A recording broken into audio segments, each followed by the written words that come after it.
آسمان کی قسم اور رات کو نظر آنے والے کی قسم، اور آپ کو کیا معلوم کہ رات کو نظر آنے والا کیا ہے؟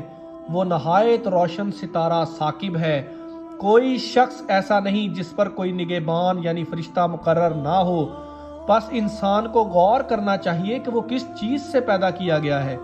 وہ ایک اچھلتے پانی یعنی مادہ منویہ سے پیدا کیا گیا ہے، جو مرد کی پیٹھ اور عورت کے سینے کے درمیان سے نکلتا ہے۔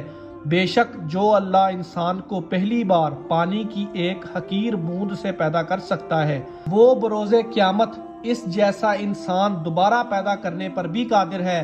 اے قیامت کے منکرو، اس دن کے عذاب سے ڈرو جس دن سب راز ظاہر کر دیے جائیں گے۔ پھر جو شخص اپنے برے اعمال کی وجہ سے جہنم کا مستحق قرار پائے گا تو پھر اس کے پاس نہ خود کوئی قوت ہوگی کہ وہ اللہ کے عذاب سے بچ سکے، اور نہ ہی اللہ کے مقابلے میں کوئی اور اس کی مدد کر سکے گا۔ قسم ہے بارش برسانے والے آسمان کی، قسم ہے پھٹنے والی زمین کی، بے شک یہ قرآن فیصلہ کن کلام ہے اور یہ کوئی مذاق نہیں ہے۔ اے حبیب مکرم، بے شک وہ کفار اسلام کے خلاف سازشیں کر رہے ہیں، اور میں بھی ان کی ناکامی کی تدبیر کر رہا ہوں۔ اے حبیب، آپ ان کی اذیت رسانی پر غمگین نہ ہوں، بلکہ صبر کریں اور انہیں تھوڑی سی مہلت دیں، ان کی ساری سازشیں ناکام ہو جائیں گی۔